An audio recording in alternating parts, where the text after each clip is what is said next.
EP8 새 왕자의 운명. 여러분, 전설 이야담 고구려 편입니다. 지난 이야기에서 주몽은 20해 만에 아들 유리를 되찾았습니다. 그 감격에 눈물이 채 마르기도 전에 졸본성에는 새로운 폭풍이 몰려오고 있었습니다. 오늘 이야기는 바로 새 왕자의 운명입니다. 고구려 왕궁에는 이제 3명의 왕자가 있습니다. 주몽의 첫째 아들 유리, 그리고 소선호가 낳은 비류와 온조. 한 지붕 아래 새 왕자가 공존한다는 것, 그것은 축복일까요? 아니면 비극의 씨앗일까요? 피는 물보다 진하다고 합니다. 하지만 권력 앞에서 형제의 정은 얼마나 버틸 수 있을까요? 어머니가 다른 세 형제, 그들 사이에서 왕위는 누구에게 돌아갈 것인가? 그리고 선택받지 못한 자들은 어떤 길을 걸어야 하는가? 오늘 밤 운명이 갈라지는 그 순간을 함께 지켜봐주세요. 영상이 마음에 드신다면 구독과 좋아요, 그리고 알림 설정까지 부탁드립니다. 자, 이제 새 왕자의 운명 속으로 들어가 보겠습니다. 제1막 제1장, 왕위의 무게. 기원전 19년 고구려 건국 18년째 되는 해였습니다. 졸본성의 아침은 여느 때와 다름없이 밝아왔지만 왕궁 안에는 보이지 않는 긴장감이 흐르고 있었습니다. 주몽왕은 어느덧 쉰을 넘긴 나이가 되었고 그의 건강은 예전 같지 않았습니다. 왕위를 물려줄 때가 되었다. 주몽은 홀로 앉아 깊은 생각에 잠겼습니다. 새 아들의 얼굴이 차례로 떠올랐습니다. 유리는 20해 동안 부여에서 온갖 고초를 겪으며 자랐습니다. 어머니 예시 부인의 가르침 아래 인내와 끈기를 배웠고 끊어진 칼을 찾아 천리길을 걸어온 의지의 사나이였습니다. 비록 늦게 왔지만 그는 주몽의 피를 이은 적장자였습니다. 비류는 소선호의 첫째 아들로 영특하고 야망이 컸습니다. 어릴 때부터 졸본에서 자라며 고구려 건국의 모든 과정을 지켜봤습니다. 어머니의 재산이 나라의 기틀이 되었다는 사실을 누구보다 잘 알고 있었습니다. 온조는 막내답게 온화하고 사려 깊었습니다. 형 비류를 따르면서도 자신만의 판단력을 키워왔습니다. 백성들 사이에서 인망이 두터웠고 특히 어려운 이들을 돌보는데 마음을 쏟았습니다. 세 왕자 모두 왕이 될 자질이 있었습니다. 그러나 왕좌는 하나뿐이었습니다. 주몽의 마음은 무거웠습니다. 유리를 태자로 삼으면 소선호와 그녀의 아들들은 어떻게 될 것인가? 소선호는 고구려 건국의 1등 공신이었습니다. 그녀의 재산과 지혜가 없었다면 오늘의 고구려는 존재하지 않았을 것입니다. 하지만 적장자 계승은 하늘의 도리였습니다. 유리를 제치고 비류나 온조를 태자로 삼는다면 그것은 하늘의 뜻을 거스르는 일이 될 터였습니다. 아버지를 찾아 천리를 걸어온 그 아이를 어찌 외면할 수 있으랴. 주몽의 탄식이 빈 전각에 울려 퍼졌습니다. 왕위의 무게, 그것은 단순히 권력의 문제가 아니었습니다. 그것은 가족을 선택해야 하는 고통이었고 한 사람을 얻기 위해 다른 사람을 잃어야 하는 비극의 시작이었습니다. 제1막 제2장, 어머니의 눈물. 소선호는 왕의 결심을 누구보다 먼저 알아챘습니다. 20해를 함께한 남편의 눈빛만 봐도 그의 마음을 읽을 수 있었습니다. 유리가 돌아온 그날부터 소선호는 이날이 올 것을 예감하고 있었습니다. 어머니, 아버지께서 유리를 태자로 삼으실 것 같습니다. 비류가 떨리는 목소리로 말했습니다. 그의 눈에는 분노와 서러움이 뒤섞여 있었습니다. 소선호는 아들의 손을 잡았습니다. 비류야, 네 아버지는 틀린 선택을 하시는 게 아니다. 적장자 계승은 고대부터 내려온 법도이니라. 하지만 어머니, 고구려는 어머니의 재산으로 세워진 나라입니다.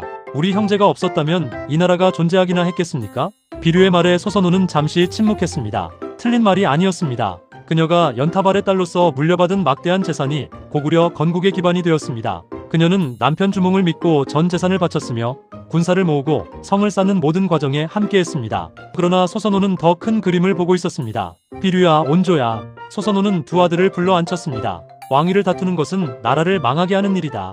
고구려가 무너지면 우리 모두 잃게 된다. 온조가 조심스럽게 물었습니다. 그러면 어머니, 저희는 어찌해야 합니까? 형님처럼 분하고 억울한 마음을 누르고 평생 유리 밑에서 살아야 합니까? 소선호의 눈에 눈물이 맺혔습니다. 아들들의 상처받은 마음이 그녀의 가슴을 찔렀습니다. 너희에게는 다른 길이 있다. 소선호는 결심한 듯 말을 이었습니다. 내가 그 길을 열어주마. 너희 아버지께서 나라를 세웠듯이 너희도 새로운 나라를 세울 수 있다. 고구려보다 더 크고 강한 나라를. 그것은 어머니로서 할 수 있는 최선의 선택이었습니다. 권력 다툼에서 아들들을 지키는 방법, 그것은 새로운 터전을 찾아 떠나는 것이었습니다. 소선호의 눈물은 슬픔이 아니었습니다. 그것은 아들들을 위한 새로운 꿈의 시작이었고 또 다른 건국 신화의 서막이었습니다. 제1막 제3장, 태자 책봉. 기원전 19년 가을, 주몽왕은 마침내 유리를 태자로 책봉했습니다. 졸본성 대전에서 열린 책봉식에는 고구려의 모든 신하들이 모였습니다. 오이, 말이, 협보 같은 건국 공신들도 자리를 지켰고 소선호와 비류, 온조도 참석했습니다. 유리는 과인의 적장자로서 오늘부터 고구려의 태자가 될 것이다. 주몽의 선언이 울려 퍼지자 신하들은 일제히 축하의 함성을 올렸습니다. 유리는 무릎을 꿇고 태자의 인장을 받았습니다. 그의 눈에도 눈물이 맺혔습니다. 20해 동안 아버지 없이 자란 세월, 끊어진 칼을 찾아 헤맨 고된 여정. 그 모든 것이 이 순간을 위한 것이었습니다. 아버지, 소자가 부족하나 최선을 다하겠습니다. 유리의 목소리가 떨렸습니다. 소선호는 미소를 지으며 축하의 말을 전했습니다. 그녀의 표정에는 어떤 원망도 없었습니다. 오직 담담한 수용만이 있었습니다. 비류와 온조도 어머니의 뜻을 따라 유리에게 예를 올렸습니다. 그러나 그날 밤 비류는 홀로 성벽 위에 올라 달을 바라보았습니다. 그의 가슴 속에는 꺼지지 않는 불꽃이 타오르고 있었습니다. 나도 왕이 될 수 있다. 아니, 반드시 왕이 되고야 말겠다. 비류는 주먹을 불끈 쥐었습니다. 온조가 형을 찾아왔습니다. 형님, 어머니 말씀대로 우리에게도 길이 있습니다. 이곳에서 다투지 말고 새 땅을 찾아 떠납시다. 비류는 동생을 바라보았습니다. 온조의 눈에는 원망 대신 희망이 담겨 있었습니다. 그래, 동생아. 우리는 떠나야 한다. 하지만 빈손으로 떠나지는 않을 것이다. 어머니의 재산과 따르는 백성들을 데리고 우리만의 나라를 세우자. 두 형제의 손이 맞잡혔습니다. 그것은 결별의 서약이자 새로운 시작의 약속이었습니다. 태자 책봉은 한 나라의 후계를 정한 경사였지만 동시에 또 다른 나라의 탄생을 예고하는 운명의 분기점이었습니다. 제2막 제4장 남쪽으로 가는 길. 소선호의 결단은 빨랐습니다. 태자 책봉이 있은 후 한 달 만에 그녀는 주몽을 찾아가 작별 인사를 올렸습니다. 왕이시여, 저는 두 아들과 함께 남쪽으로 떠나고자 합니다. 소선호의 목소리는 담담했습니다. 주몽은 말없이 아내를 바라보았습니다. 그의 눈에 깊은 슬픔이 서렸습니다. 소선호, 미안하오. 당신이 없었다면 고구려는 존재하지 않았을 것이요.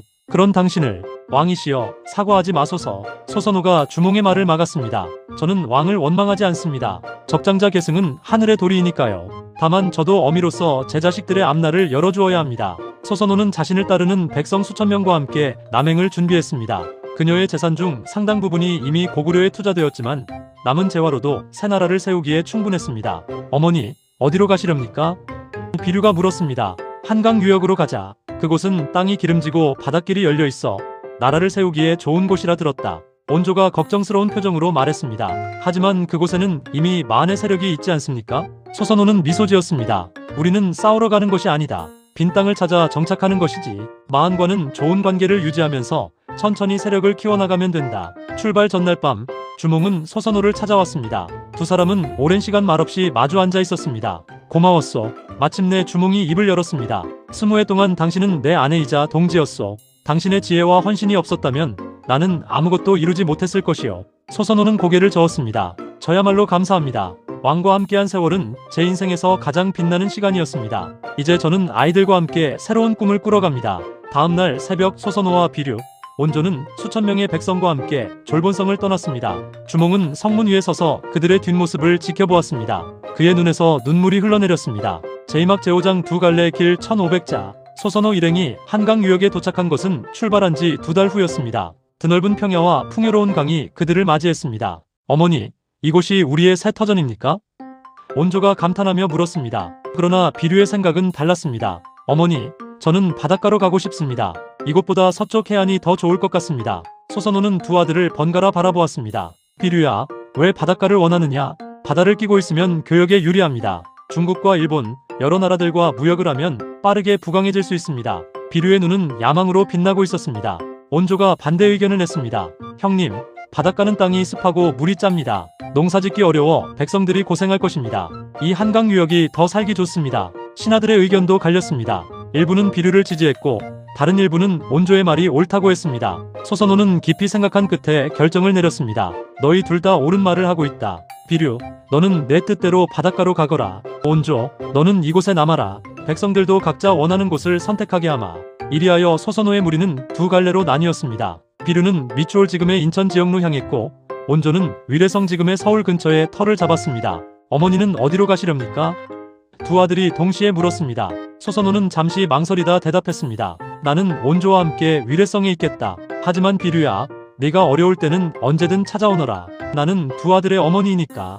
비류는 아쉬운 표정을 감추며 길을 떠났습니다. 그의 뒤를 따르는 백성은 약 3분의 1이었습니다. 나머지는 온조와 함께 위례성에 남았습니다. 두 갈래 길, 그것은 두 형제의 서로 다른 운명을 예고하는 것이었습니다. 한 길은 번영으로, 다른 한 길은 비극으로 이어질 터였습니다. 제2막 제6장 미추홀의 비극. 비류가 미추홀에 정착한 첫 해, 모든 것이 순조로워 보였습니다. 바다에서는 물고기가 풍성하게 잡혔고 해상 교역의 가능성도 엿보였습니다. 보아라, 내 선택이 옳았다. 비류는 자신만만하게 외쳤습니다. 그러나 문제는 곧 드러났습니다. 땅이 습하고 물이 짜서 농사가 잘 되지 않았습니다. 식량이 부족해지자 백성들의 불만이 커지기 시작했습니다. 전하, 이곳은 사람이 살 곳이 못 됩니다. 다른 곳으로 옮겨야 합니다. 신하들이 간언했습니다. 비류는 고집을 꺾지 않았습니다. 조금만 더 버티면 교역이 활발해지고 살림이 나아질 것이다. 기다려라. 하지만 상황은 나아지지 않았습니다. 두 번째 해에는 가뭄이 들었고 세 번째 해에는 전염병이 돌았습니다. 백성들이 하나둘 미추홀을 떠나기 시작했습니다. 한편 온조의 위례성은 번창하고 있었습니다. 기름진 땅에서 농사가 잘 되었고 인구가 빠르게 늘었습니다. 온조는 만의 허락을 받아 정식으로 나라를 세웠습니다. 십제라 이름하겠습니다. 10명의 신하가 함께 세운 나라라는 뜻입니다. 온조가 선언했습니다. 이것이 훗날 백제가 됩니다. 비류는 동생의 성공 소식을 듣고 괴로워했습니다. 자존심이 강한 그는 동생에게 머리를 숙일 수 없었습니다. 내가 틀렸단 말인가? 내 선택이 잘못되었단 말인가? 비류는 밤마다 번민했습니다. 결국 비류는 병이 들었습니다. 그것은 몸의 병이라기보다 마음의 병이었습니다.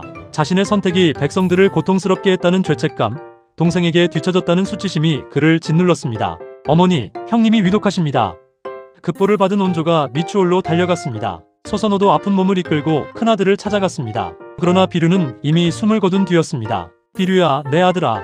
소선호의 통곡이 미추홀 하늘에 울려 퍼졌습니다. 비류의 죽음, 그것은 야망이 현실을 이기지 못했을 때의 비극이었습니다. 제3막 제7장 백제의 탄생. 형 비류의 죽음 후 온조는 미추홀에 남은 백성들을 모두 위례성으로 데려왔습니다. 이로써 소선호를 따라 남쪽으로 내려온 모든 백성이 한 곳에 모이게 되었습니다. 형님의 뜻을 이어받겠습니다. 형님이 꿈꾸던 강한 나라, 제가 반드시 이루겠습니다. 온조는 형의 무덤 앞에서 맹세했습니다. 소선호는 아들의 손을 잡았습니다. 온조야, 내 형은 야망이 너무 컸고 욕심이 앞섰다. 너는 그러지 마라. 백성을 먼저 생각하고 나라를 다스려라. 예, 어머니. 온조의 눈에는 굳은 결의가 담겨 있었습니다. 온조는 나라 이름을 바꾸었습니다. 십제에서 백제로, 백성의 도움으로 세운 나라라는 뜻이었습니다. 이것은 형의 실패에서 얻은 교훈이었습니다. 백성이 있어야 나라가 있다는 진리를 온조는 뼈저리게 깨달았습니다. 백제는 빠르게 성장했습니다. 온조는 어머니 소선호의 조언을 받아 현명하게 나라를 다스렸습니다. 마한과 좋은 관계를 유지하면서도 독자적인 세력을 키워나갔습니다. 전하, 마한에서 사신이 왔습니다. 신하가 보고했습니다. 마한왕은 백제의 성장을 경계하면서도 온조의 외교 능력에 감탄하지 않을 수 없었습니다. 온조는 항상 예를 갖추어 마한을 대했고 선물을 아끼지 않았습니다. 그러던 어느 날 소선호가 온조를 불렀습니다. 온조야, 나는 이제 쉬어야 할 것 같구나. 온조가 놀라 어머니를 바라보았습니다. 소선호의 얼굴에는 깊은 피로가 서려 있었습니다. 어머니, 무슨 말씀이십니까? 온조의 목소리가 떨렸습니다. 너의 아버지를 도와 고구려를 세웠고 너희를 데리고 이곳까지 왔다. 이제 백제가 반석 위에 서게 되었으니 내 할 일은 다 했다. 소선호의 미소가 평화로웠습니다. 소선호는 그해의 겨울 조용히 눈을 감았습니다. 고구려와 백제 두 나라의 어머니였던 소선호. 그녀의 일생은 그 자체로 전설이었습니다. 온조는 어머니를 성대히 장사 지내고 그녀의 뜻을 이어 백제를 더욱 강하게 만들어 나갔습니다. 제3막 제8장 새 왕자의 운명.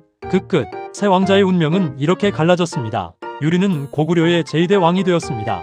아버지 주몽이 세상을 떠난 후 유리는 고구려를 이어받아 나라를 다스렸습니다. 그러나 그의 치세에 비극이 있었습니다. 사랑하는 아내 치희를 잃은 슬픔에 황조가라는 노래를 지었는데 이 노래는 현존하는 가장 오래된 한국 시가 중 하나가 되었습니다. 펄펄 나는 저 꾀꼬리 암수서로 정답구나. 외로워라 이 내 몸은 누구와 함께 돌아가나. 유리의 애절한 노래는 천년을 넘어 오늘날까지 전해지고 있습니다. 비류는 야망의 희생자가 되었습니다. 그의 선택은 틀리지 않았습니다. 다만 시기가 맞지 않았고 운이 따르지 않았습니다. 훗날 미추홀은 중요한 항구 도시가 되었으니 비류의 선견지명은 결국 옳았던 것입니다. 그러나 그는 자신의 꿈이 이루어지는 것을 보지 못했습니다. 온조는 백제의 시조가 되었습니다.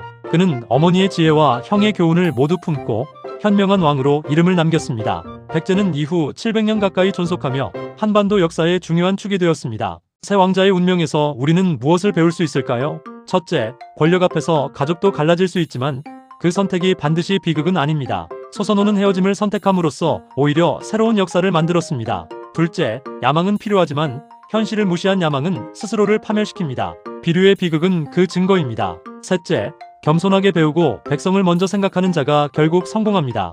온조의 백제가 그 증거입니다. 고구려에서 백제가 갈라져 나왔습니다. 한 뿌리에서 두 나라가 태어났습니다. 이것은 분열의 역사가 아니라 확장의 역사입니다. 새 왕자의 운명은 한민족의 운명이 여러 갈래로 펼쳐져 나가는 장대한 서사시의 한 장면이었습니다. 오늘 이야기 세 왕자의 운명은 여기서 마무리됩니다. 유리, 비류, 온조 세 사람의 삶은 각기 달랐지만 모두 한국 고대사의 중요한 한 페이지를 장식했습니다. 다음 이야기에서는 고구려의 새로운 장이 펼쳐집니다.